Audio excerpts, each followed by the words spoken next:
All right, good stuff, man. Whew. Hey guys, So how's it going? We got a cool run of DKC2 102%, which is the 100% category for this game. We got MadMark22 on the line. Say hello. Hello, everyone. How are you doing? I hope you're having a great marathon so far. So, Heck yes. yeah, this is 102. So it's gonna be very exciting. So, Stu, whenever you're ready, man. Okay, yeah, let's get this started. So we're gonna start with the reset of the console. It's actually important that we do so before starting the run. There's a like 9-minute global timer or something that does have a decent impact on the run later. If we play pretty cleanly all the way through, what is that level? Rickety Race. We'll be able to do what is normally a frame perfect trick for free, and it saves like 0.8 seconds. So. Yeah, good luck, man.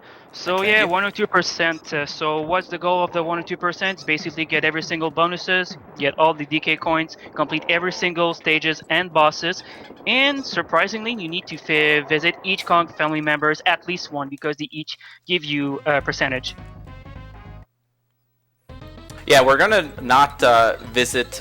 We're only going to visit the family member Kongs if they're on the way naturally. So we won't visit Cranky until World 4.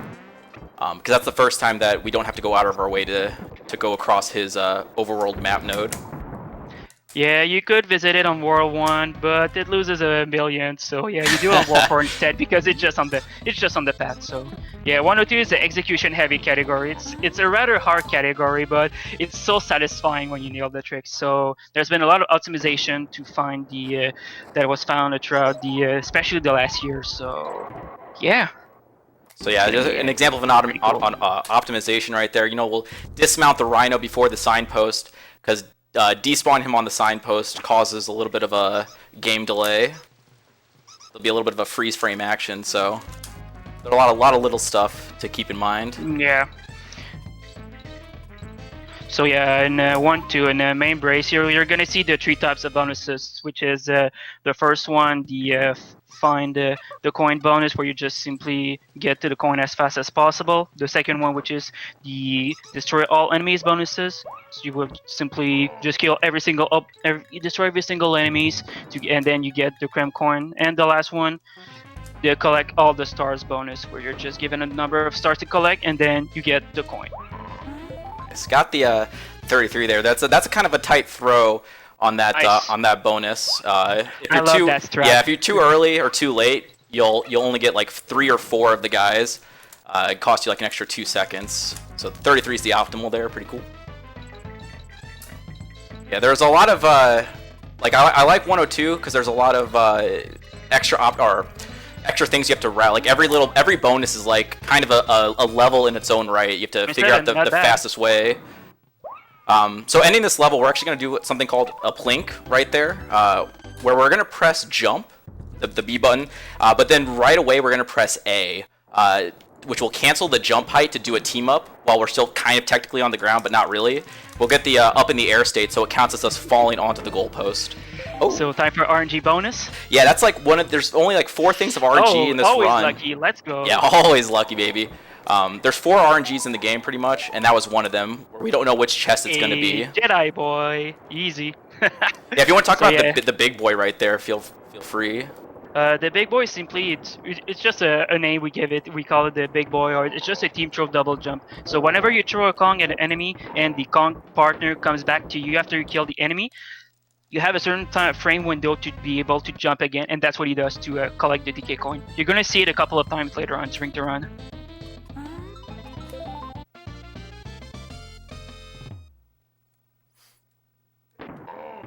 So we're about to. Sorry. Also, a little bit to know that normally we don't really use the developer intended warps in 102, but in 1.3, as you just saw, just a little bit faster to do it because it avoids a little bit amount of it's about 10 seconds faster than just completing the level normally. Yeah, there's certain levels like in Worlds 1 and 2, there's going to be developer warps in every level, and some of those levels we actually do take the developer warp and then re-enter the level. Because when you beat a bonus, there's kind of a delay. Oops, there's kind of a delay before throwing your girlfriend. Best strat.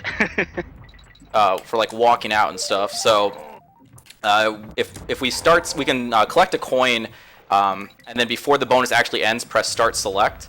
We'll be able to exit the level really quickly. So we'll see an example of that coming up at the end of this bonus. We're just going to barely touch the coin, and then as soon as we touch it, we're going to Start Select to optimize our exit time.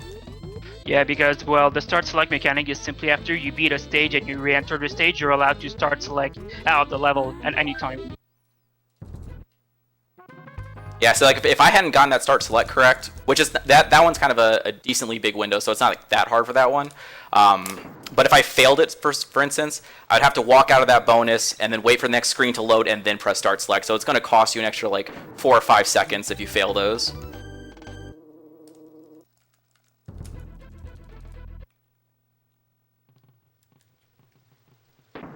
So yeah, top sale, what he's gonna do is just simply taking the warp as normal, and then he's gonna use the warp again, and then fall down from the stage and collect the DK coin and do all the bonuses, because it's faster to do that in that order than going up the stage. So I was kind of mentioning earlier that some of the bonuses have, like we were going to Start Select out of them. This stage is one of those areas. But Nice. back in the day, we used to use the snake on this bonus because it had a bigger window for the Start Select.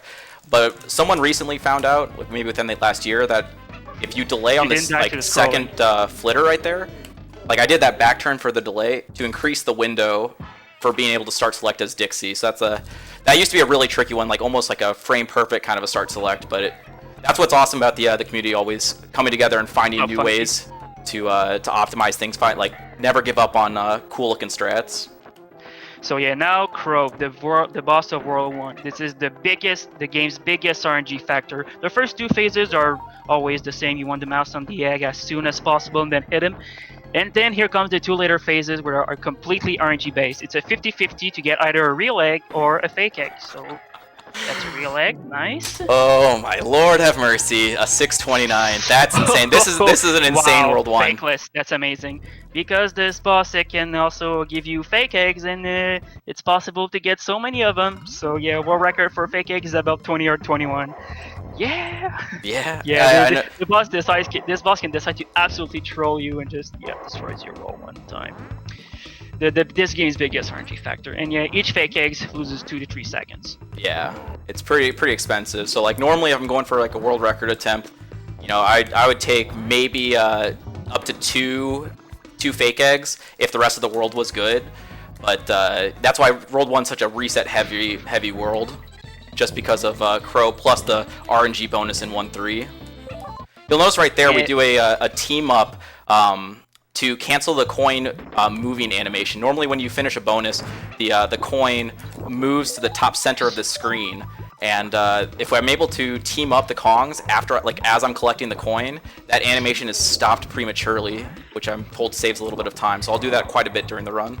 And here comes our boy, Shoes the Spider. Hey! So yeah, that's a Squitter. He's pretty much Animal Buddy that's going to be used the most often in the 102. And then you just saw it, the instant platform. It's just simply pressing L and R at the same time. But yeah, but World 2 is where the game really gets interesting, in my opinion. This is where there's much more dynamic movement, and the stages are much more fun than compared to the World 1, in my opinion. Yeah, World 2 is definitely a lot more fun. Like, honestly, it's almost like every world you go, it gets more and more fun to execute. So I would say once it gets to World 3 or 4, that's where it gets really exciting as a player. Now, this is one of the dumbest bonus, or one of the dumbest design decisions they had in the game. Hiding this DK coin.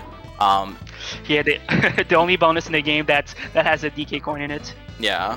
When I was a kid, it was. Look for hours for that as a kid, man. Yeah, when I was a kid, I think pretty much I did.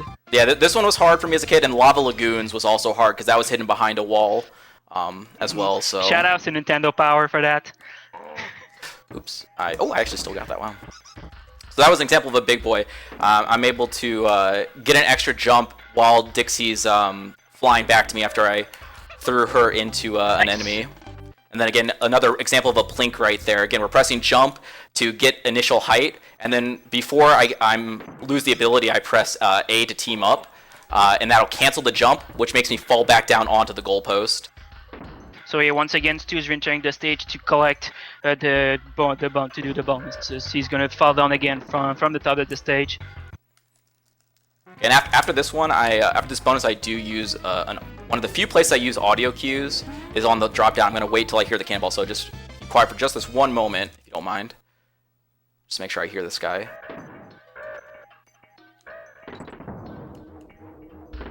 Okay, sorry, you can go again now. I just need to make sure I hear that guy because you don't want to move you don't want to move left too early because you'll get there's a chance you could end up on the platform with the cannon guy and take damage. So I use his cannon shot as a cue on when to move back to the left into the bonus. Oh yeah, there's one thing I forgot to mention about 102. There's a developer put in cheat that the crypt coin cheat that allows you to get all 75 crypt coins right from the first world, but it's banned in 102. You're not allowed to use it. So yeah, now he's just gonna enter the first level of the Lost World by paying the club the bully. So yeah, so it's worth mentioning that Stu is running on the Japanese version 1.0 because it's very important for tricking the Windy Well and because of a Fiery Furnace towards the end of the run. Yeah, and again, we're gonna have to collect all of the bonuses and DK coins during this run and beat all the levels. So we need 15 Prem coins to enter each of these Lost World levels. Per visit. Which is why we had to go to... Oh shoot, I messed that up. Which is why we have to go to... what is it? Cannon's Claim before going into this one, because we didn't have enough Krem coins to pay off... What is his name? Clubba? I think? Yeah, Clubba. yeah. Okay, so we're going to come up to a part here shortly where we're going to do what's called Scrolly Scroll. That's the trick name. We're going to we're going to roll jump into this B, and then without landing on the ground, I'm going to land in this up arrow barrel and onto a tire. And for whatever reason, that's going to make the screen push us forward like super fast. I don't exactly know the science behind why that happens. I just know how to set it up. And also weird color palette on the end goal target. Nice. Yeah, there's actually a few ways that's a side effect, I believe. Yeah. I think it's based on like what objects are loaded in. Right, because apparently someone was saying that you can only have 8 objects available for like the color palette or whatever, and I guess by loading or by going that fast, things get loaded in kind of a weird order, and it doesn't have room to have the goalpost normal color palette on hand, so it uses something else on top of it. I like to call that jungle jank. So yeah, Lava Lagoon. So yeah, another level where we got Clappers, our seal friend over here that cools on the water. But this level is DKC2 is in a very laggy game, but sometimes in this level, especially before the halfway point, it happens that there's some lag. At least DKC2 isn't very laggy compared to DKC3, where there's lag in every stage, because it's objectively the best, of course. Shoutouts to Kitty. Objectively the best Gong.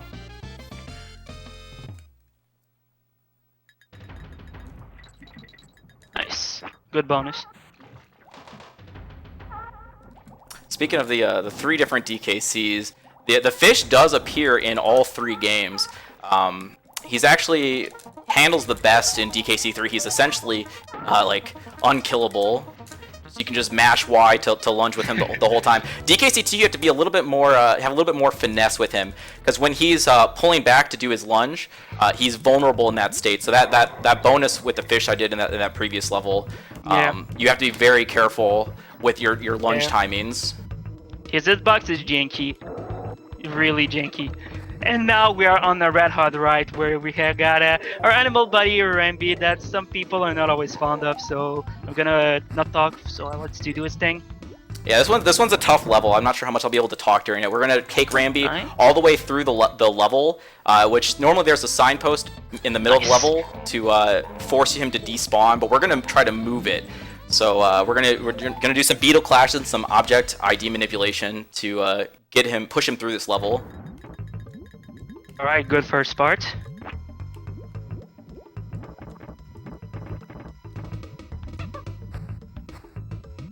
you'll notice I also so I got the trick, which is awesome. That was definitely a little bit of a concern of mine, but we got that just fine.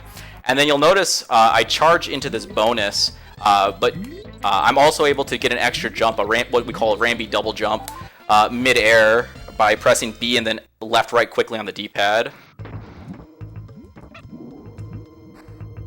And now here comes the hardest part of the Red Hot Ride. So what he's doing is simply hovering with Dixie, and he lands on Ramby. That allows Ramby to be able to hover for a short while.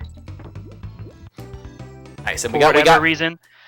Yeah, we got that level really nice. That's definitely one of the scary levels to do for like a marathon. That was amazing. Very well done. And then you'll notice we ended that level with a goal, what we call a goal swap. If you have, I think it's like the in-air state set, I think is what it is. You can press select while centered on the goal, and it will swap the Kongs. But since you have the in-air state set, it counts as her or the other Kong falling onto the goal. So whenever we want to set up our Kongs for the next level, we'll try to do a goal swap if possible.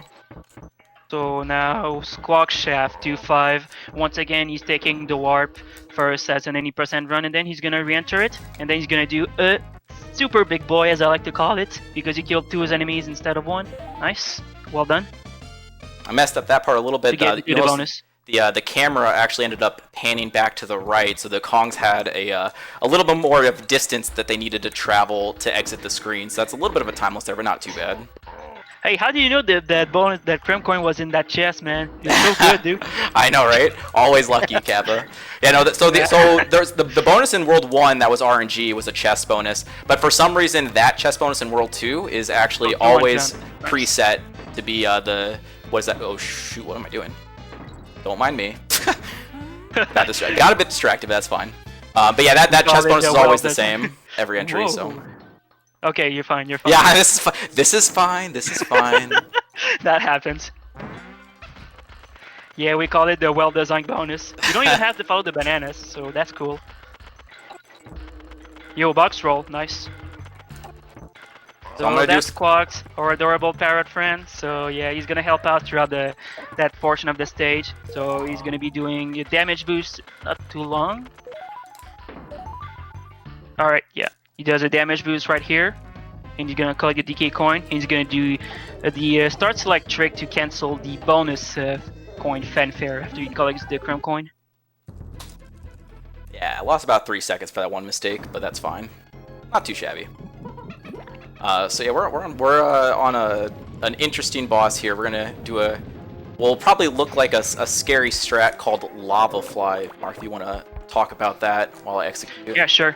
But yeah, Cleaver is another source of RNG. It's really not that much. It just depends on where the cannonball spawns, because it can either spawn on the really close to the ledge or really close to really far back.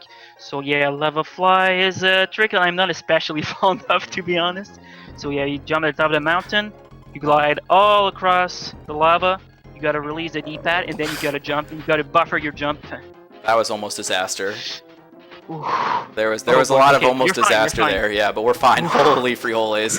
You're fine. I was really scared you would die, but that's cool. And he has to wait to bait Cleaver to do a good amount of his animation, because if you try to hit Cleaver too early after after going the other side, after the third hit, you can soft lock this boss fight that the hooks won't spawn, so you have to die and you have to reset the fight. But overall, at least, hey, Flying Diddy. Flying Diddy for the fans, yeah, let's go. For the fans, let's go.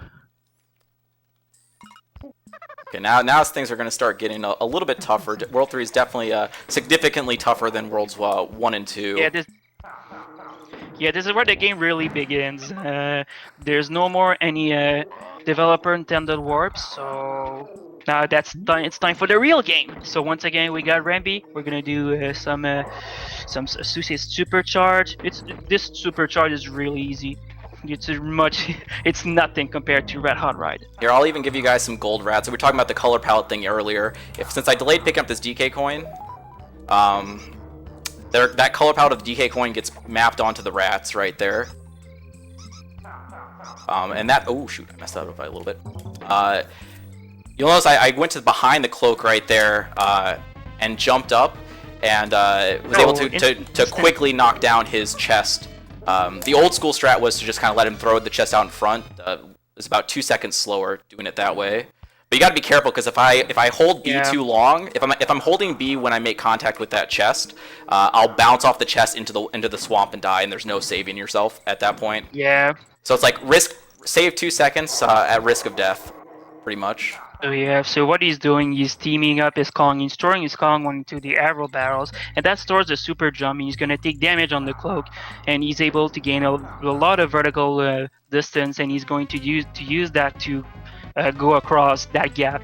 Saves about a few seconds, and it just simply avoids you to use the arrow barrel to go in that last section over the swamp. It's really annoying. But yeah, well done. That was pretty good. One slight hiccup on the quick pickup of the chest, but not too bad. I'm liking what I'm seeing so far. Now we get to do what I think is actually not a terrible water level. If anyone's familiar with DKC1, there's the infamous water level Croctopus Chase. The only thing you can do in that level for speed is just optimize your corner cuts. Whereas here, you are optimizing corner cuts, but you're also actually have interesting enemy interactions that you're trying to avoid. So I think this is a much more interesting water level than Croctopus Chase. Fight me if you disagree. I like to say that Glimmers is pretty much a Croctopus Chase from DKC1 on steroids. Exactly, yeah.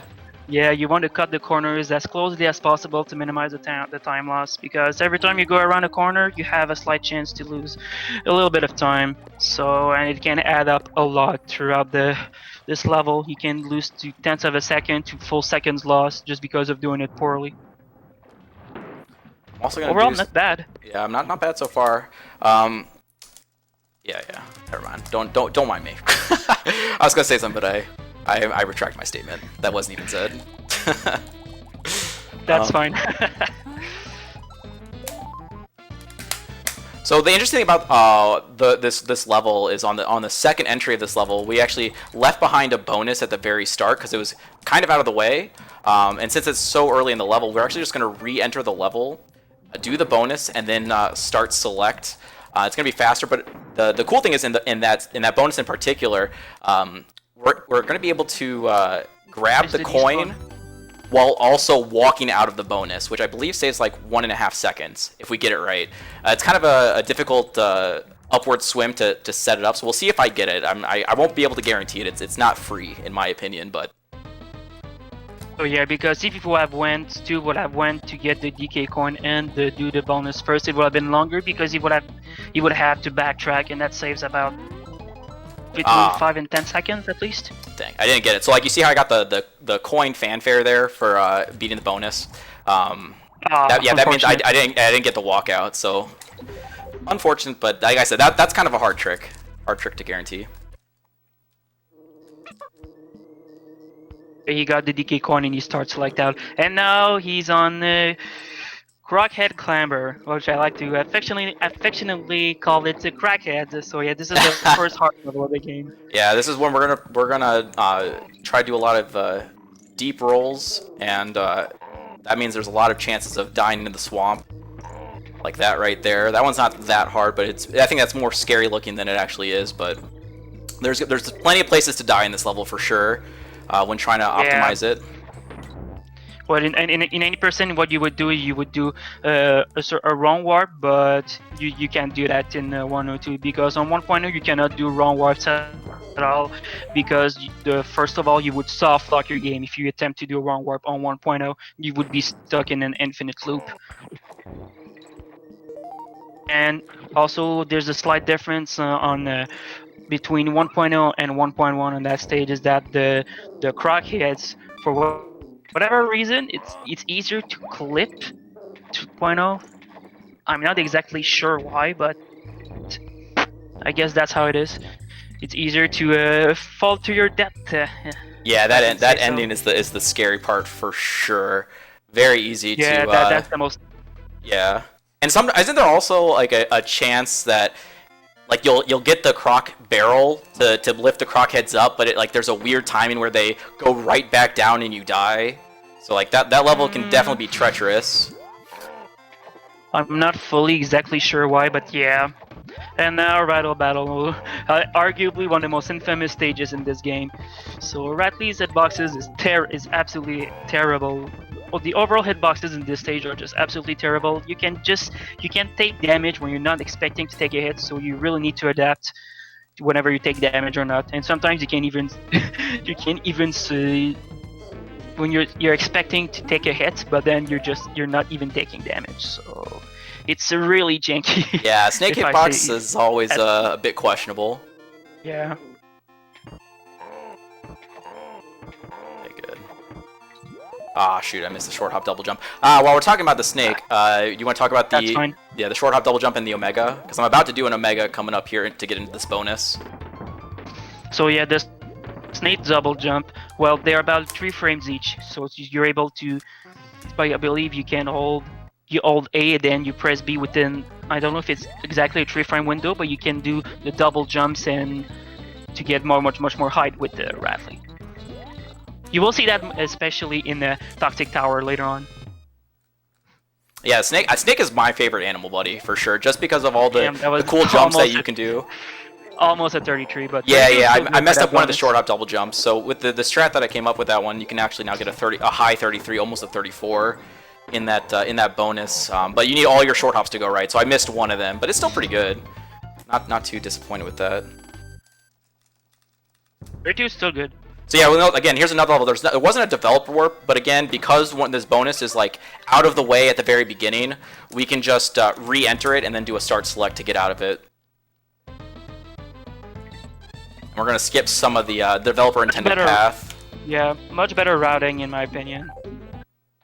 Saves a little bit of time. This personally coming up is my favorite, not only Lost World level, but Nice start also select. level period in DKC2. I think it's the most fun to play and watch. Oh no, please! I absolutely despise 1.0 Black Ice. 1.0 is fine, but because of it's something that we need to mention is that on from 1.0 to 1.1, the camera is much different because of the area on the bottom of the stream. When you fall down, you have much less point of reference, so you need to be very careful. Yeah. Oh shit. So yeah, Black Ice Battle is. I didn't say that. Sorry. I got scared. My jump didn't go That's the way fine. I wanted, so we almost just broke the bank there. I don't think that's the right saying, but we're gonna go with it anyways. Roll with the team. Yeah, because there's especially just before the bonus, there's a risk that the camera will not pan down. It will stay where it is. You can actually die just before the bonus. It's very fair.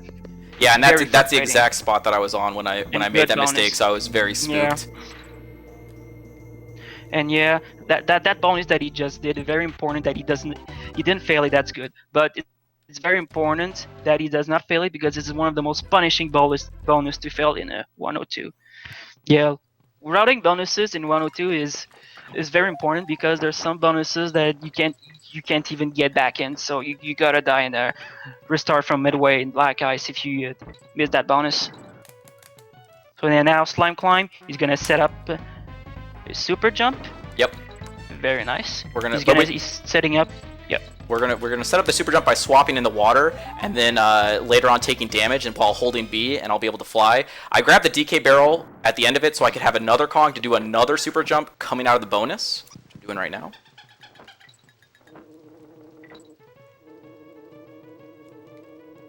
Nice. Very, very smooth. That section's kind of scary. Like if you have the setup across those ropes is pretty. It lines up pretty nicely. But if you make one mistake, like an accidental rope transition left right instead of doing a rope jump, then all the bees kind of get in your way because it's like it's perfectly set up for a small window. So any mistake can become pretty treacherous in that section. Yeah.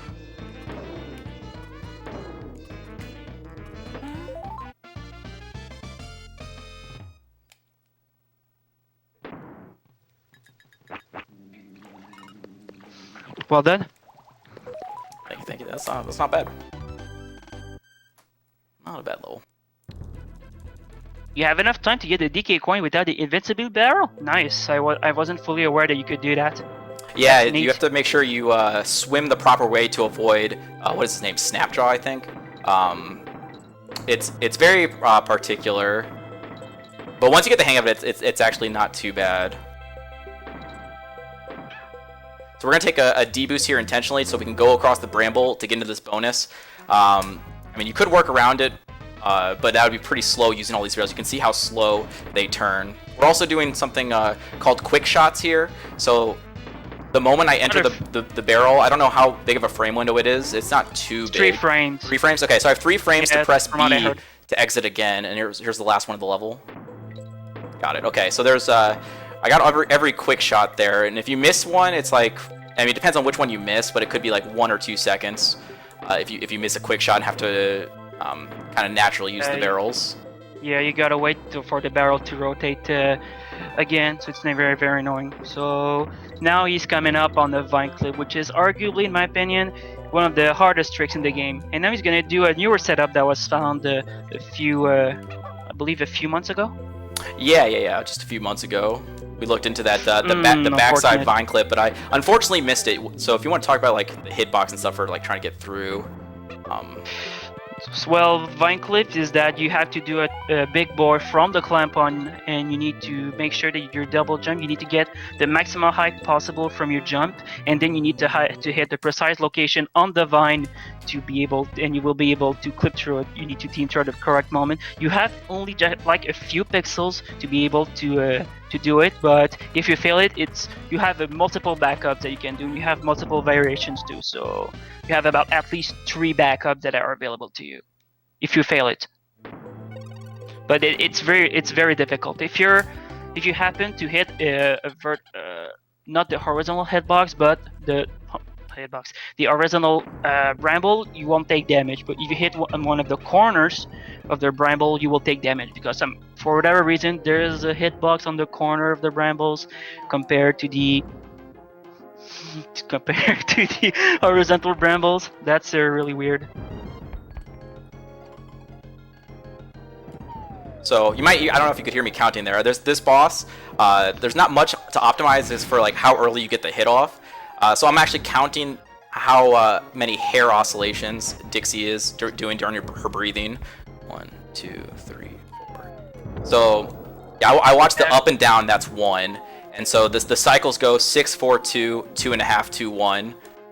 So I need to do two full oscillations here. 1. So yeah, because Cudgel is a very boring boss, but if you do all the quick hits that he's doing, you save about around 2 seconds compared to just doing the regular throws. I tried to practice quick hits, and man, I find it so boring to practice. Yeah, this is definitely one of the worst bosses in the whole game for sure. Yeah, definitely. He's like 1.5 minutes long, and this is all I get to do during it. It's count.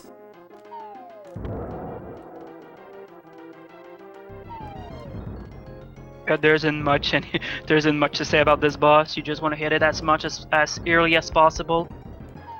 Oh, by the way, I should mention the reason why we're not moving is because we want Cudgel to face a certain direction.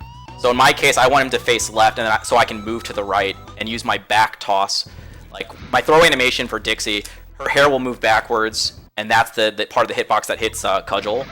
So if I move too early away from the middle, Cudgel will face me and then kill the TNT barrel. And now we're on to World 4. This is a rather difficult world, but some levels are really fun to do.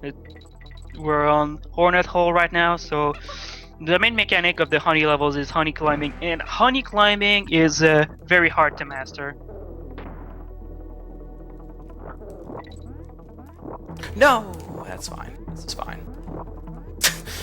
Don't mind me. I got two ham. I went too close to the ceiling, messed up my setup, so I do an extra little web. Okay.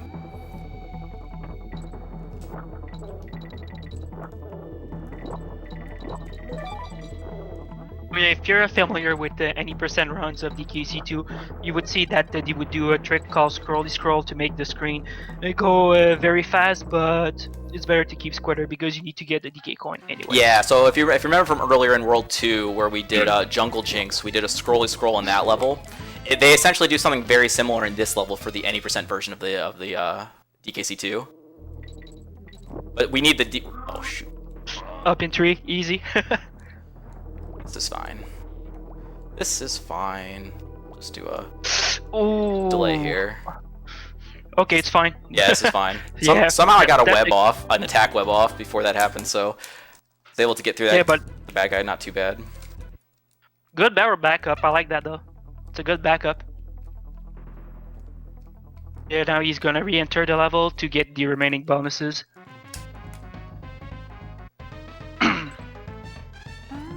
So far, so good. Yeah, so far, so that's good. that's unfortunate. You lost Squid at the end, but at least it wasn't a dangerous spot where you could die. Yeah, my guess is that's probably like 5 seconds. Not too bad. So interesting thing about like there's an update to this bonus recently where at the very end you can actually grab this chest from the middle step like so, allowing us to save 1 extra jump from killing the final bee. So just a hair faster. Not bad. That bonus.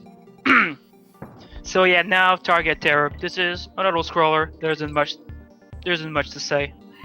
Yeah, there's not really much to do here. I mean, I want to try to optimize my entry into the carts, but I think jumping from as early as possible, pretty much, or however you can get into the cart as early as possible, really. And that's about all you can do on the track. There will be a few spots. Some splitters. Yeah, you can. There's some flitters that kind of help you cross gaps during the course of the level, and we're gonna have 2 different instances where we're gonna skip one of the flitters, which is a little bit. Yeah, this is a level that loves to mess up your muscle memory if you're either an 90% main or 1 or 2% main, to be very mindful of that. And now in this bonus, this is where the number of enemies killed is messed up a little bit, so you'll see what happens. Yeah, the bird counts. There you go. Yeah, the bird or bananas, I don't remember which one, counts as killing an enemy from the despawn signpost.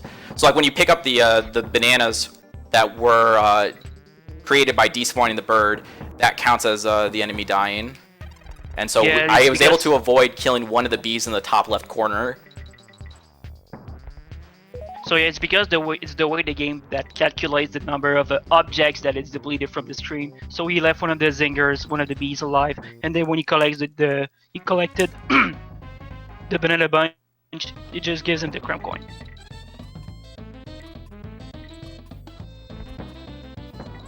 So yeah, so that's the slow 1, 2, 3, 4 bonus. Yeah, the slow 1, 2, 3, 4 bonus. Yeah, we got a couple of bonus names for 1 or 2%, so if any of you have any idea for what the names that we can give to some bonuses, feel free to add in your suggestions. So yeah, right back there was the one of the flitter skips I was talking about. We delayed our jump on the card as long as possible so we could get as far right on the first flitter as possible, and then that gave us enough horizontal distance to skip over the second flitter completely. Oh, no swag balloon. Run invalid. Yeah, no swag, Kappa. rip. Kappa. Yeah, we call that balloon swag balloon because it doesn't save any time picking it up. So now Bramble Scramble. So at least no wrong words this time. Thanks, Closty. So yeah, but it's a very cool level when done well. So yeah, you'll notice we used another instance of the big boy technique to reach the invincibility barrel without having to do an extra, like, the upwards team throw is much slower than doing a horizontal team throw. that was almost a 28, but 27 Yeah. is still good for that bonus. Yeah, 28 is the ideal situation, unless you do the task strat, which can get a variation of the task strat that you can do, RTA, would get you at 29, but oh wow, oof. Okay, we'll just take that slow. That's fine. Can I get a sour please in the chat for the music? I messed up taking damage along the way, so no signpost skip. We can normally do a camera manipulation to despawn the signpost so we can keep the bird during that section. Yeah, you're able to keep the bird. You're able to keep squawks in that section where you would normally be squared saves about 3 to 4 seconds. If anyone was Overall, here that's was here at the beginning of the run, and you remember me talking about the 9-minute global timer thing, it's gonna take effect after this level. We'll see. Did I enter? Oh, this will be close. I'm actually not sure if I'm entering this early enough. It'll be very close. It's like right on the edge from what I've tested. Oh no, we got it. Okay, so like this, you see how I'm able to re-jump after Dixie rejoins Diddy during the team throw. That trick is normally frame perfect, but there's something that I think it was the Japanese community found, right? That there's a global timer that resets or overflows every 9 minutes or something, and it just so happens that that level like lines up perfectly in 102 with that overflow issue taking place, and it makes that frame perfect trick free to execute. It's exclusive to 1.0, I think. I'm not actually sure. Or is it? Because I know that the 1.0, it's the team up trick that you can do. I believe it's exclusive to 1.0, where it's a frame perfect window to do for whenever you throw your Kong and then he comes back to you. You can do another jump again. Yeah, I'm not 100% positive if that's 1.0, because I've never tried to do it on 1.1, but it wouldn't necessarily surprise me because there are a few differences like that between 1.0 and 1.1.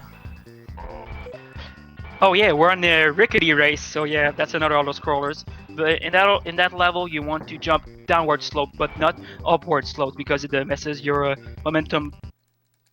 I don't know exactly how it messes up with your momentum when you jump up slopes, but that's how it is, I guess.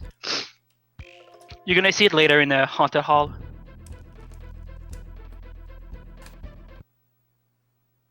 So you know, we're visiting Grandpa.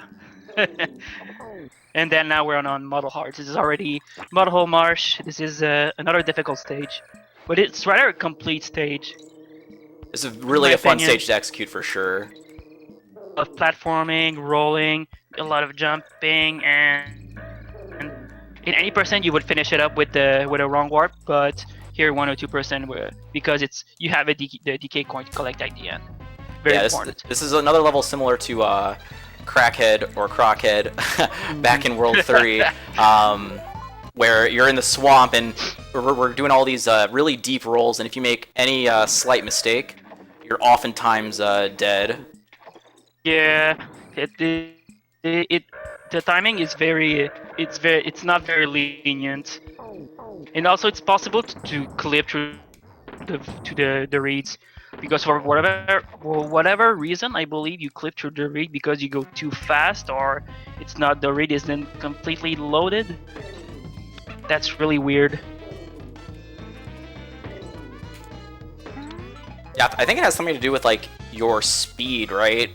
And like where you're making contact with the reed or something. It's pretty weird and definitely can get you killed.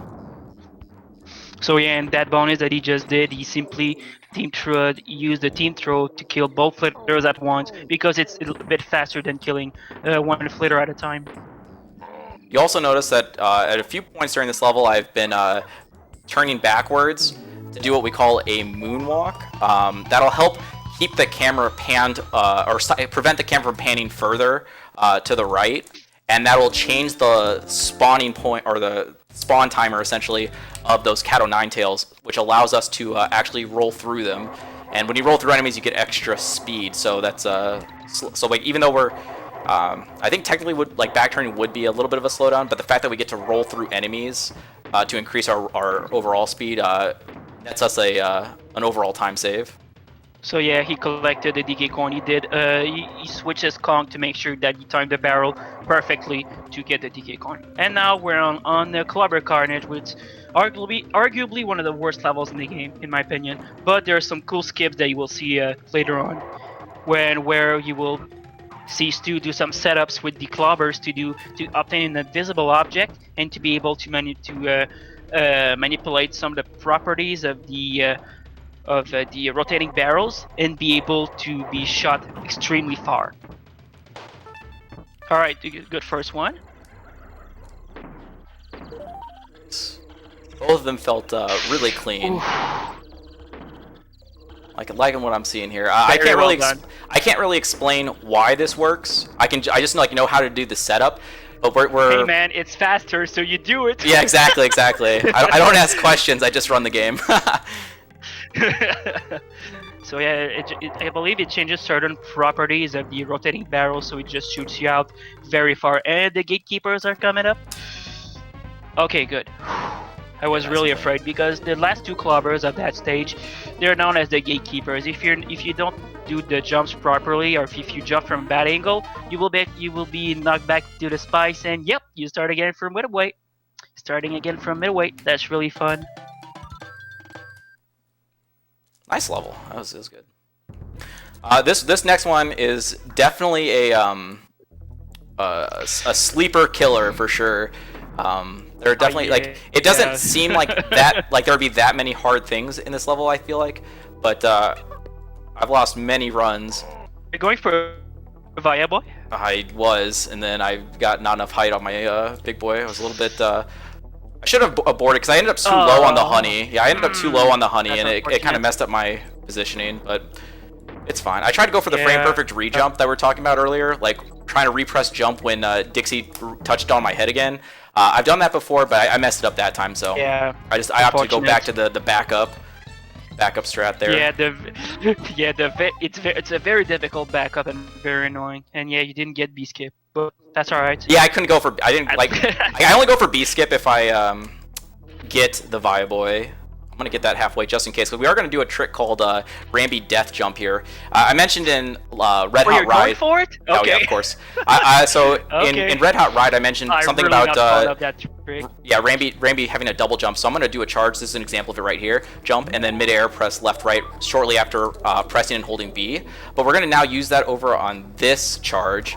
1 second. The DK right coin? here. Nice. So you notice the camera didn't pan. I need to go far enough left for the camera to start panning. So that's why the double jump is important at that section. If I double jump too early... Okay. Yeah, if I double jump too early, the camera doesn't pan, and it counts as a death, like falling into a hole. But...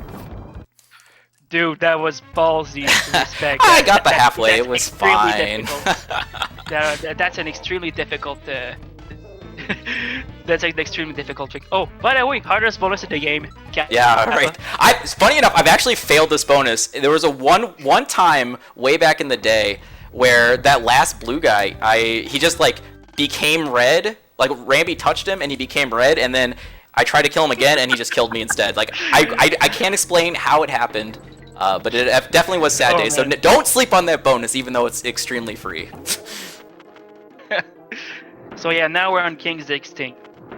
This is a very major difference between 1.0 and 1.1. King's Instinct is much slower on 1.0, so you need to be careful and to time your cycles correctly. Because if you play on either version, you have to adapt your strategies a little bit because of the way of King's Instinct moves on either versions. Want two cycle? Nah, I didn't even. Oh shoot! Unfortunate. Yeah, no, unfortunate. I don't go too ham on 2 cycle. If you want to talk about what that means though, what 2 cycle is. Well, it's simply it's a frame perfect and I believe pixel perfect trick. There's a quote-unquote setup to get it, and that like you can avoid a cycle on King's Extinct on the last few phases. You're able to cut down a part of the fight, but it's just extremely difficult to get it. I rarely see that anymore. It's so inconsistent. So nah, I'd never suggest going for it. And now we're on World Fight. This is where I believe this is one of the best worlds to speedrun, but it's just so easy to instantly die though, in my opinion. Which every level has a significant chance of death. Onward, so... This one, all we have to do here is just hit the B with the chest a few times. Get the bonus coin out of that one. Pretty easy one there. See if I can get this. We're gonna use another big boy to try to get into this bonus in one go. I think I got it. Nope, a little bit shy. I've been a little bit shy as of late. I don't know why. I must have messed up my visual cues or something lately. But you can reach that bonus with the big boy if you get it the proper height. Okay. But I love that strat doing the big boy to get into that bonus. It's really cool. And I think it's easier than using the ropes, because those ghost ropes into that bonus disappear really quickly. Even casually, it's the ropes are you have to be really fast on the ropes even casually to get into that second bonus. It's very annoying. I know Chillux would be mad if I didn't go for front ropes there, so let's go. Yeah, I made sure to go. That's a pretty ballsy strat right there. If you, it's like I attacked the cloak head on to grab the very bottom tip of that ghost rope. It's very possible to clip through that rope trying to do it that way and die. The safe strat is to roll past the ghost rope and then turn around at the last moment to grab it from behind. That was very well done. That was a very good ghostly. Thank you. So now we're in a haunted hall. So another auto scroller, but you're able to save a little bit of time by jumping up and down slopes. And now this is the no swag bonus. You cannot do much more jumps than you need to. So, but next bonus coming up, we got the Mario 64 bonus. So yeah, I like to call it that because be careful and check the top left corner of the stream. The number of stars you need to collect 20 of them. Yeah, we gotta collect 120 stars here. Yeah, you need to collect 120 stars faster than cheese and location. Exactly. The cool thing about this one, this is actually one of the few bonuses. Shout out to HGTQ 2016. Yeah, that's one of the few bonuses I think where they give you extra stars than are needed, right? Like most time when you have a star bonus, it's like, oh, collect 10 stars and there are 10 stars on the board. That one there's way more than 120, so you don't have to collect every single star to complete that bonus. Yeah, because it would be really difficult if you were only given just the exact number of stars to collect. That would make it just much more difficult, in my opinion. So, I'm thankful for that at least. So yeah, you can see Stu in the haunted hall that he's jumping up and down slopes, and also he's jumping into the ghost doors because it saves a few frames when you hit the top of the door, or instead of just staying on the rail when hitting the door. Yeah, all the jumps are definitely calculated to try to either build momentum or conserve momentum as best as possible. As an example, in this bonus, this fast bonus, these jumps that I'm trying to do end up saving like 0.2 seconds or something like that over only jumping to cross gaps. So yeah, those jumps definitely add up over the course of the level. If you look at someone who hasn't done a lot of practice on this level versus like whoever the best player is, yeah, I wouldn't be surprised if it was like 2 or 3 seconds of delta between those two executions just because of the jumps. It's about 2 or 3 seconds that you can save if you jump down up and down slopes. I believe it's about that.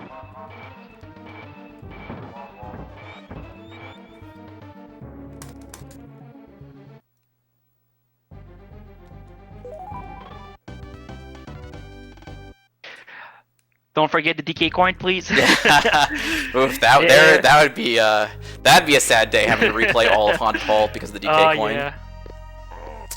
Oh, that might mess up my setup. Yeah, it's a simple mistake to make here because of a muscle memory if you're in any percent main. So yeah, and now we're in Gusty Glade. Oh. Yeah, that was that bonk. Yeah, that bonk that I took messed up my setup for the rolling through both spinies, which is kind of a tight trick. But if you roll through both spinies, you have enough roll speed to actually skip one of the rat pillars. So I wanted to go for that. Also. Yeah, I wanted to go for that, but that bonk messed up kind of the expositioning of everything there. So took damage, but not a huge deal. It's all good. That's fine. You're still fine. Yeah, this star bonus is actually pretty tough. The ideal time to get is a 29 left on the timer. But if you mess up one of your barrel shots, please at least get a 28. This is set up 28 at least. Yeah, this is gonna be 28 or riot. This This is a 29. We got it.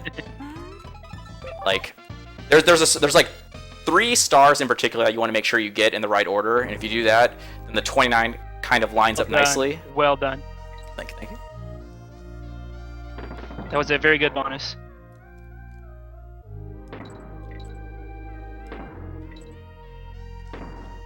Yeah, the main mechanic in Gusty Glade is simply the wind mechanic, which can pushes you forward, or it can really slows you down. Overall, that was a very good Gusty. Very well done. And now he's now on a PCP, arguably the best stage to show off, because normally in this level you're supposed to take the purple parrots, which are really slow buzz. So what Stu is gonna do is just simply going to fall down through the whole stage. And because he is on 1.0, because of the camera differences, it's a little bit harder because it changes your point of reference. So he just needs to be very careful and mindful of that. Oh no, I bonked at the end. I was gonna say that was almost a 10. Oh, I hate the bird. The bird is so annoying to flap with. Yeah, you bonged the corner a little bit. Yeah, the very last one. The other corners were really good though. Midpoint parrot attacks. If you get attached to get attached to Quawks there at the midpoint midpoint parrot. A little bit of a time loss, not too big of a deal though. Yeah. Just more of a nuisance. A reminder that birds are evil.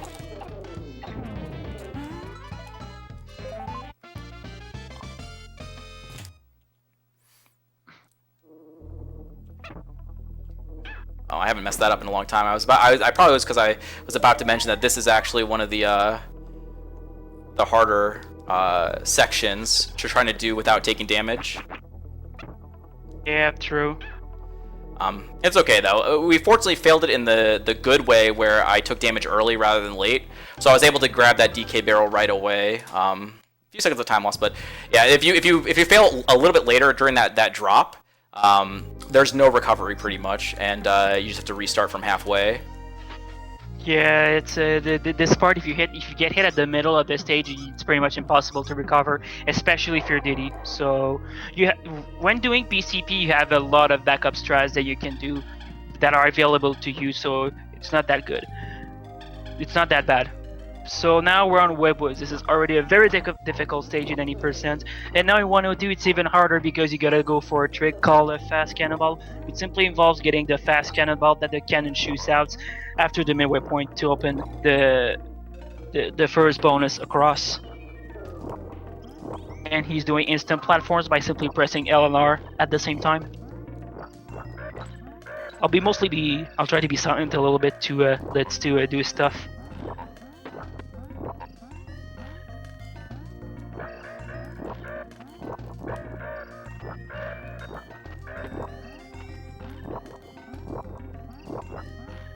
Got it. Whew, that's a scary one. Definitely had to hold my breath a little bit. That bonus is tough to get into. Well done.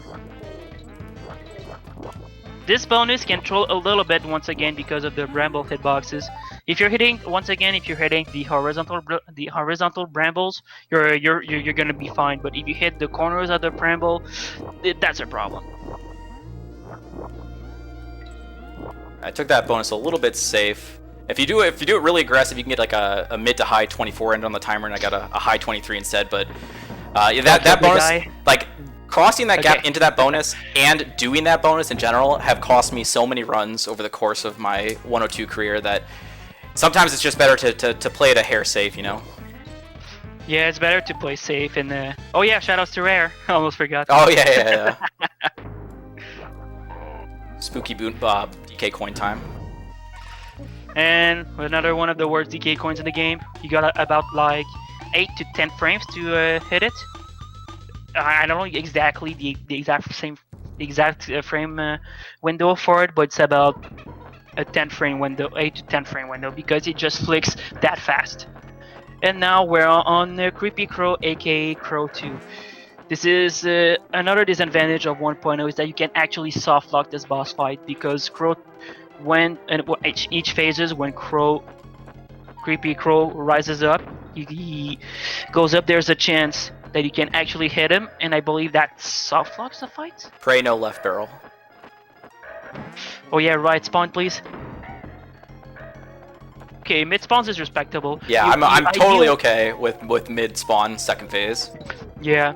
I'm gonna bounce off that egg to You get want into the right spawn. Yeah, the left barrel spawn second phase is like a 4-second time loss. It's pretty slow because then the mini Neki gets in your way and you have to kind of watch out for him and it becomes a lot more of a hassle. But I also was able to bounce off one of the eggs into the auto barrel to get to the final phase, which is a pretty cool strat. Little swaggy. That was good. That was good. That was a pretty good World 5, man. Well done. And now we're on World 6 now. This is a game where the game hits another difficulty spike, so... Now Arctic Abyss, where we got to control again our favorite underwater friend, our favorite swordfish Vanguard. You really need to be careful in that stage because this level is known to be rather janky because of the Vanguard's hitboxes once again. And the last bonus of Arctic Abyss, the very last bonus, he needs to be very careful to not fail it because this is one of the most punishing bonus to fail.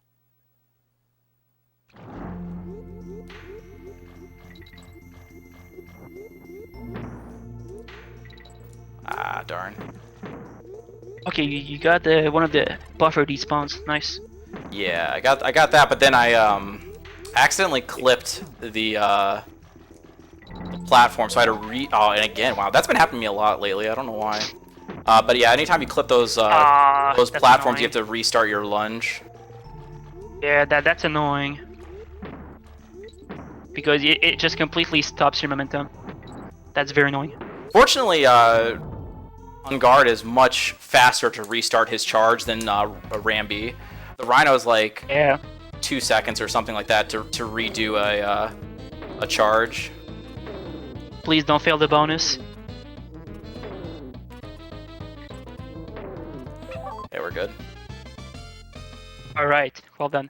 Because I've seen some instances that at the last beat, you could actually get hit by the.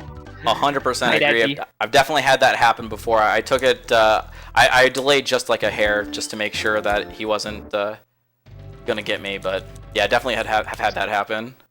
So yeah, what he did at the end of Arctic, he crouched down in the water to hit the bottom to hit the bottom floor, and that avoided the trigger, the fanfare trigger, because when you're in the water, the game considers you that you're still in the air. So if you would have went directly to hit the end goal target at the end of Abyss, if the water isn't low enough, you would trigger the fanfare. So that's why he crouches down. It just sinks you to the bottom, to the floor, and then it considers you that you're still grounded. It considers you grounded, and then boom, you avoid the fanfare. And now Animal Antics. Usually this is the hardest level in the game from a casual perspective, but from a speedrun perspective, it's not as bad.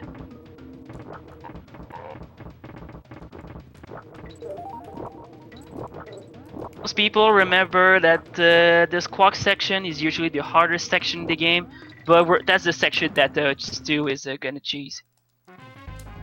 Yeah, I kind of messed up my spider a little bit there. Things like one of my jumps got messed up, so I kind of took it safe there at the end. There's a weird thing with the spider. I don't know exactly why. Oh, actually, one second, hold on. Oh, I didn't get the barrel skip. There's a weird thing with the spider, like you can shoot out a web and it will automatically expand without you pressing right or left bumper. And so that upward section towards that bonus is one of those sections where it works out perfectly. That web will auto expand. But I just kind of messed up one of my jumps, so I decided to take it a little bit safe. Like that right there is another section where I can just auto expand. Nice. You didn't take damage. That's good. Oh my. Because yeah, this squawk section, this is where he's gonna. Oh. Yeah, okay. That's my controller just went haywire there. This is gonna be we're gonna have to take this safe.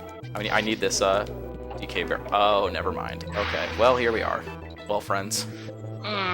This sucks because he would have done some damage boosting to be able just to simply go straight to the end of the section. But no, actually we actually don't do damage boost there anymore. That was the old strat. The new strat's to save both, so we can do what we call Diddy Windy. Gotcha. There is a team throw you can do at the start of Diddy Windy that helps you skip like 3 seconds or so, or it's like 3 or 4 seconds of time save early on in the level. So we usually like to save both Kongs exiting Animal Antics, but I took damage, so. But at least you didn't die, so that's Yeah, at least I didn't die. That could have been way worse. For sure, for But sure. overall, that was good, regardless of the damage you took in the spark section. So now, Windy Well. This is Yes. the reason why Stu is playing on the Japanese version 1.0 instead of the U 1.0 version of the game, and you will see that at midway. Okay, that was fun. Oh, Let's not. that sucks, man. It's like Unfortunate. my up input kind of stopped working like at the beginning of that. So Okay. yeah, that was a little bit rough, but it's fine. We got. I think there's a Kong barrel or something somewhere soon, so it'll be okay. Or is it after this bonus maybe? So yeah, this bonus. I'm just gonna. Not used to. So Diddy has a little bit of a different bounce than Dixie. So like when you're Dixie, you can kill 2 flares at once. I mean, I did it with Diddy as well, but it's easier to do with Dixie, I feel like. And you can get 3 double kills essentially during that bonus. Yeah, but there's a possibility that you will get hit, and if you fail that bonus, it's just really annoying. Okay, we're gonna Because you gotta kill yourself and then restart again. So yeah, so now he's gonna be doing the damage boost. Yeah, and like normally you have Dixie there, and so I had to All right, swap there to you set go. it up, but overall we made it work. So yeah, so if you are on the U 1.0 version, the camera, if you do that damage boost strat, your camera would not scroll up and your game will be soft locked. But you could still get out of that soft lock if you kill yourself from the cutlass that is still on the platform. And it works on all versions of the 1.1 because in those versions the camera just scrolls up regardless. But for 1.0 it's Japanese only. Yeah, there was some hiccups, but you're fine. It's all good. So there was another instance of a moonwalk. I back turned right before landing to keep the camera from panning and spawning in the clobber there. By delaying this clobber spawn, I'm able to reach him in time and pick him up and use him to kill the cutlass there. Alright. And it's very important that he does not take damage at the end because he needs 2 Kongs entering Castle Crush. This is very important. Because, well, Castle Crush is one of the most infamous stages from DKC2 speedrunning. So because of a couple of glitches and shenanigans that's going to happen about the third of the stage. So he needs to keep DK barrel for about a third of the stage, and you will see why. It's very important that he does not take damage and that he keeps the DK barrel alive. Very important.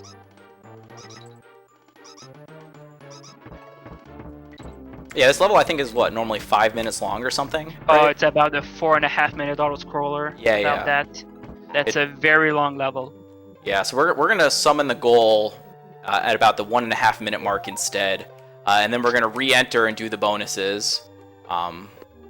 So it's a much faster way than doing the level in a one-shot, the developer intended route.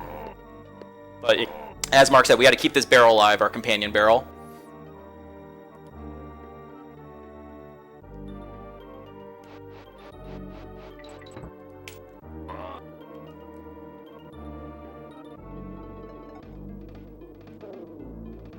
What Stu's gonna do, he's gonna drop the barrel, he's gonna get an invisible object, and the magic will happen. Yeah, so I was able to get the invisible barrel and very nice. take damage on the spiny, and then eventually the goal and the crusher meet up and have a good time, so we are able to exit the level. Yeah, the route has been changed to do clappers immediately afterwards, and then you re-enter Castle Crush next, right?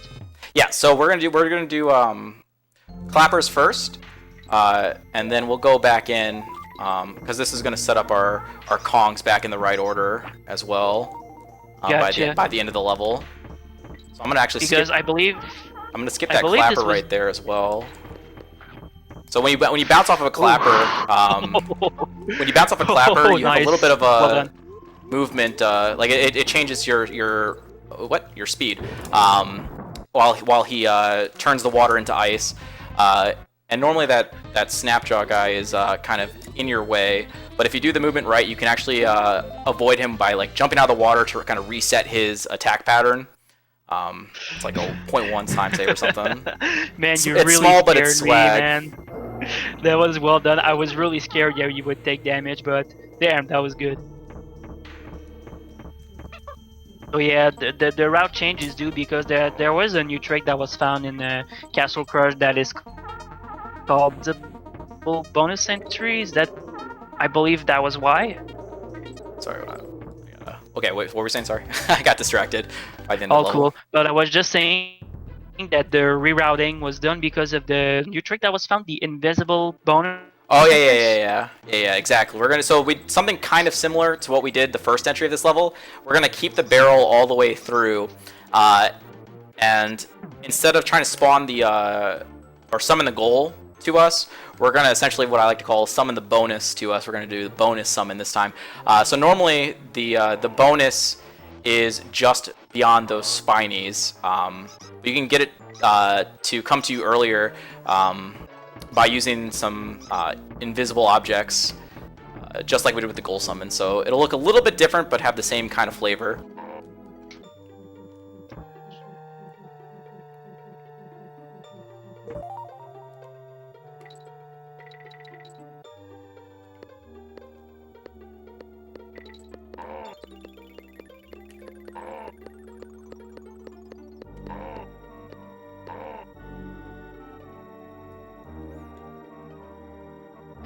Are you gonna get the 2-1 jump afterwards? Are you gonna get the lotto? I'm gonna go for it. The 2-1 jump is normally a 2-frame window, and it gives you extra jump height. I remember I talked about the plink earlier.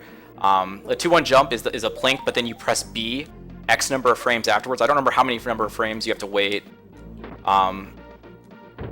Yeah, we got the bonus summon right there. Nice. I don't remember how many frames you have to wait between the plink and your next B press, but if you do it right, you get an extra jump height. Now, like I said, it's normally a 2-frame window. Strat? Hey, yeah, I got the 0 strat. Well done. It's normally a 2-frame window, but if you do it, there's one of the frames gives you higher jump height, and I didn't get either of them. Didn't get either of them again. I'm not even gonna go. I would have taken damage. So okay, we're just gonna casually play this part. It's probably a good idea to bail on that. So yeah, if you 2-1 jump with the right height, which again is a frame perfect trick in that scenario, you can get to that platform earlier and save 6 seconds on the scrolling. All right, good.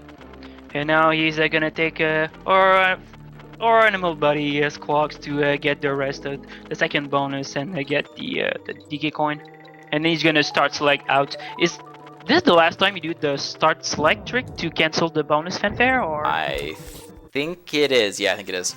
Now at the beginning of this bonus, we're gonna do something weird. We're gonna jump twice with a max jump.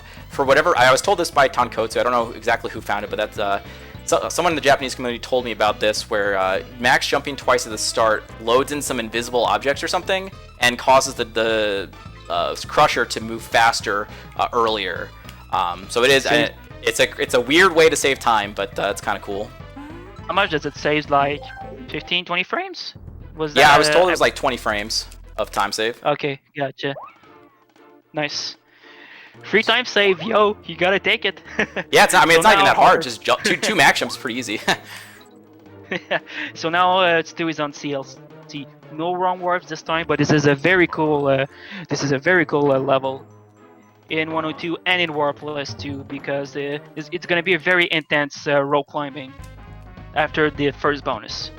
Usually at that point, the first bonus in any person you would do a wrong warp, but in 102 you can do that. So yeah. Nice, got the 12.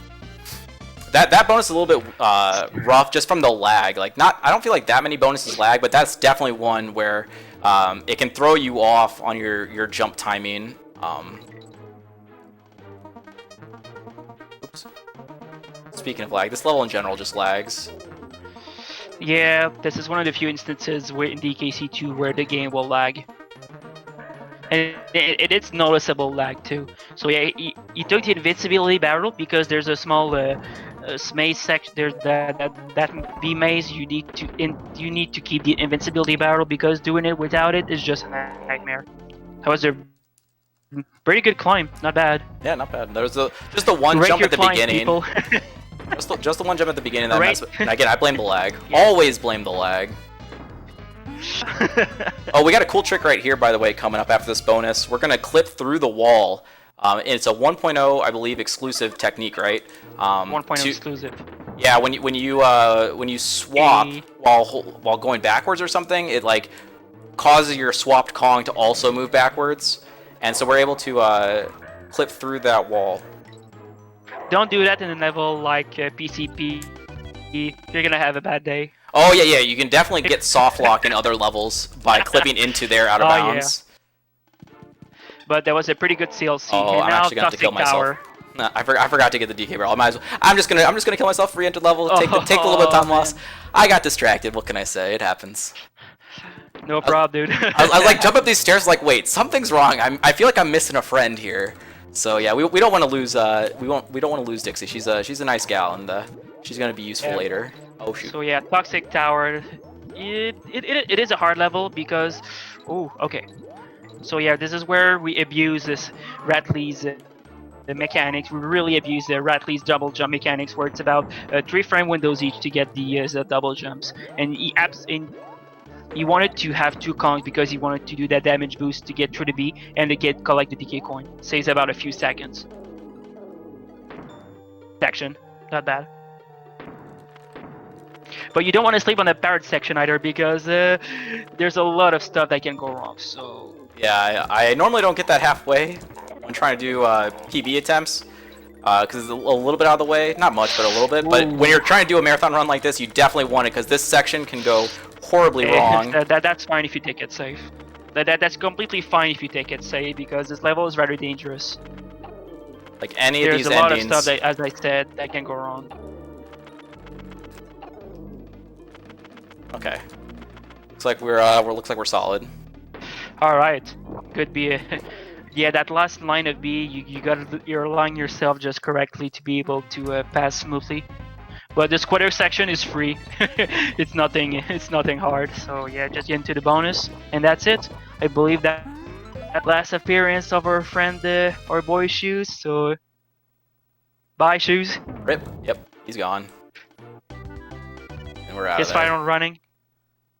Final running. Hey, game's over, right? Hey, we saved Donkey, dude. Game's over, right? Oh wait. Yo, nice World 6 boss. Actually, I think in the GBA version they put a boss into this into that world. Oh god, it is the boss Kerosene, and man, this boss is horrible. I really dislike that boss. Yeah, where I guess they felt like World 6 was empty, so they needed to add a boss to it in the GBA version. But yeah, we don't have to do anything special in the SNES version of the game. Yeah. So now go for the jump. All right, well done. Nice. I didn't want to give spoilers. All right, well done. So yeah, that was the jump. He just squeezed through the cloak and the. Ooh, okay, that was good. Yeah, with what the jump is that you simply squeeze through the bramble and the cloak. It says like 0.3 or 0.5, but if you die, you just lose everything. You lose a billion because you absolutely need to keep 2 Kongs for the one and only bonus of the stage. It's very important because the mini neckies do not give you, and if you bounce on them, they don't give you enough height to reach the platform. You absolutely need to have 2 Kongs to get to the bonus. So also, rip to those who like the Screeches song, which I am one of them. I do like. We the don't Screeches get the song. cool music, but we get the beautiful. Yeah, we do a thing. We don't called, get the cool music. Yeah, we do a thing called race skip to skirt right above Screech and his race trigger, and I think it saves like 1.5 seconds or something. Like it's not actually 3 seconds. Because the red lights don't go one per second, but it is a nice little time save nonetheless. It's between 1.5 and 2 seconds save and if you don't like do a turn back, it's about 2 seconds. It's not 3 seconds because I believe it's Canis that timed the a few months ago when he did this time everything the marathon. Yeah, I believe he retimed it, and it's 1.5 to 2 seconds. Now, but that was a very good Screech sprint. And now we're on a Kirill. Kirill 1 because well there's a DLC. So yeah, so Kirill 1 is pretty much it's a glorified cutscene. There isn't much that you can do. So the only thing that you can do is like you really gotta throw the cannonballs in Kirill's blunderbuss as soon as possible. This is what we call dustless. Yeah, we'll see if I can get any really good throws. If I do it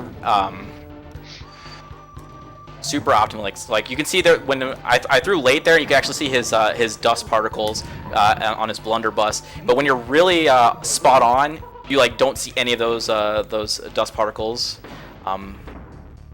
during the throw animation. Let's see if we can. Well, okay, there was a little bit there, but that was a much better execution. So like that optimization, nice. Yeah, those optimizations over the throw. course of all 9 hits, you know, I don't know what could save maybe 1 second. I don't know. Kind of depends. Yeah, that was a good throw.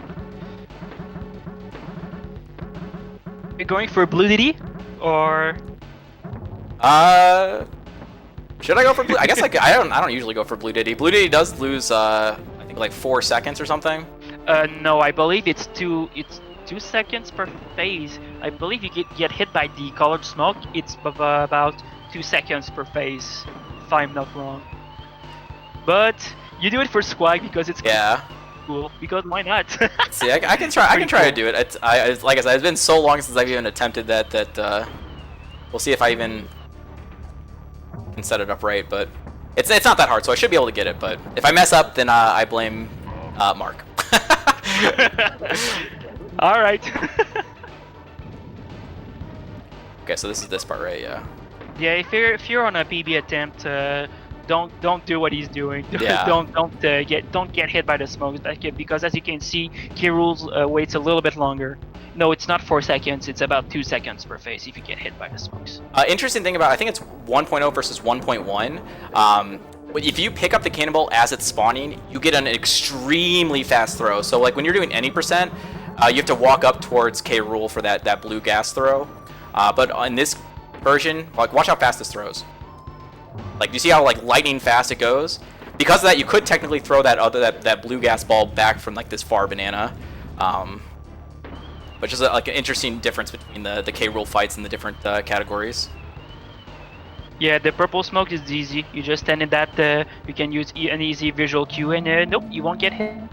Yeah, and the purple smokes. Oh, mention about the smokes. What they do? The blue smoke completely freezes you. The red smoke slows you down, and the purple smoke they reverse your controls, your left and right, and I believe you're up and down too. I think it's just left and right.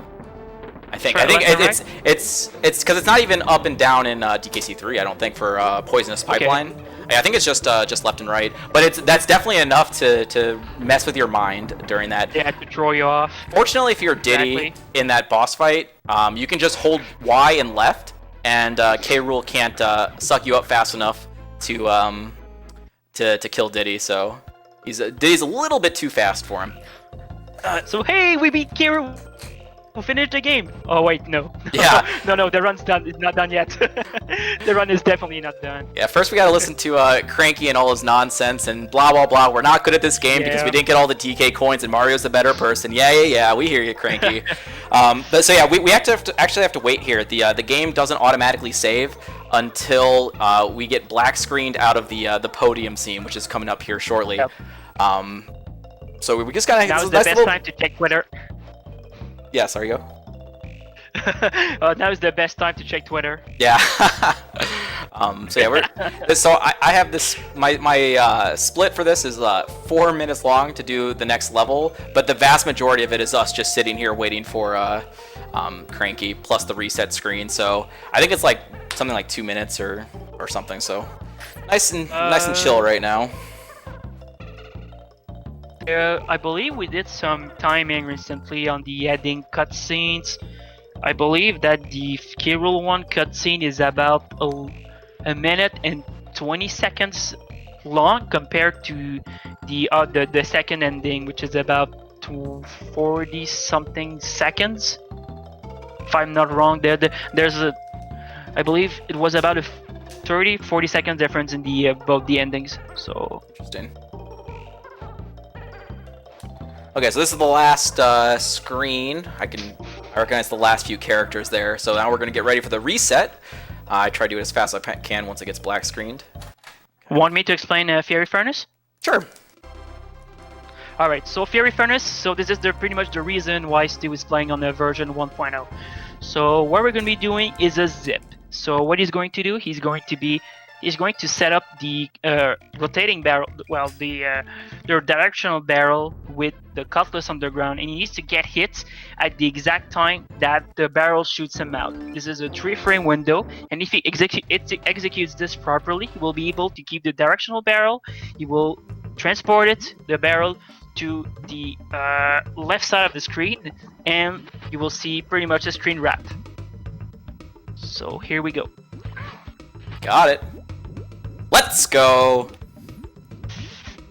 Hey, there we go. Yeah, I was pretty That's what fond I of this like to barrel. I see. kind of wanted to keep it, so we're just gonna take it all the way to the end of the level. We're going off screen right here. I think it's something to do with overflow. Another little, essentially scroll here. Yeah. I do have to pay attention to my upright or up left directions to make sure the barrel actually gets to the right spot at the end of the level for the bonus. So I'm holding up right there. Now I'm holding up left for the rest of the way, and this should get me right into the bonus. Well, I'm going to shoot into the bonus, but it's going to get me right above the bonus essentially. This is basically Super Mario World 96 exits now. So yeah, this is a 1.0 exclusive trick. You cannot do that on 1.0. You can get the infinite directional barrel on 1.1, but you cannot get out of bounds. This is exactly what he's doing. You can only go out of bounds with the directional barrel on 1.0. Oh, that was really sloppy. Normally I get like no bonks or one slight bonk. Yeah, that was a lot of bonks. I messed up my my trajectory on the way up, and so it's okay. It happens. At least you didn't fail the bonus, because another one of those extremely punishing bonuses. If you fail it, you have to restart the whole stage. Oh, it's a nightmare. It's a massive time loss. Yeah, but at least you didn't fail it, so that was pretty good. And you got it first try too. That's amazing. Yeah, I'm glad, because there is a backup. Like if you fail the zip, there is a backup zip you can do, but I'm way less competent at that one. When I was practicing before this run, I was getting the normal zip every time, but the backup was like 10% for me. So I'm glad I didn't have to deal with it, because I think it's a harder setup. Yeah, I've seen what it looks like, and it feels much harder to do than the regular setup. But it was a very good Fiery Furnace. And now we're on the... I like to call it Super Saiyan 2 K Rool or Instinct K Rool, if some other people like to call it that name. So yeah, another glorified cutscene, and that time is coming up very soon as he collects the DK coin. The final DK coin. Yeah, this is looking like a pretty nice time. Looks like it's going to be a 127. A high 127. It's a very good time. Yeah, no complaints for me, for sure. And for a marathon run, 127 is a very good time. We're gonna go for a nice, sexy final throw. Not bad.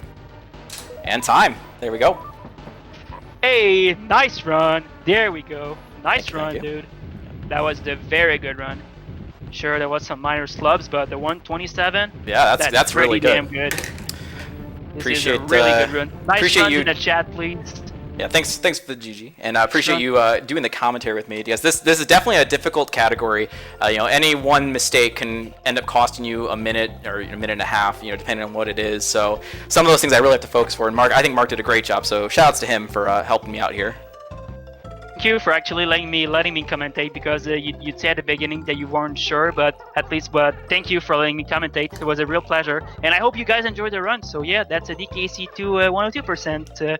Hey, are we letting the ending go, or the ending cutscene, because that's my favorite cutscene of the game. That's my favorite part of the game.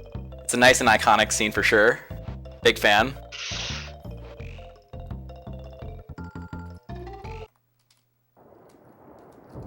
Yeah, that's 102. So yeah. So thank you very much for letting Stu do this run. Yep, thanks so much. Hope you guys have a great rest of your evening / SNES Super Stars marathon. Hope you guys are enjoying it. Shoutouts to the SNES. Have a nice evening, people, and I hope you enjoy the rest of the marathon.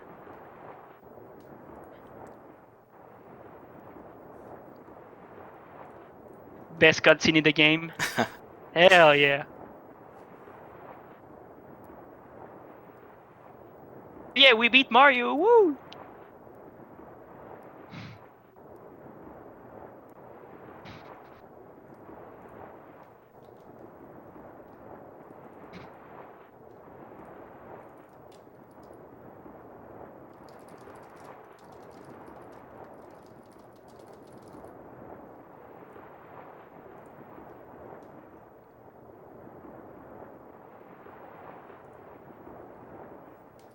Take the save file.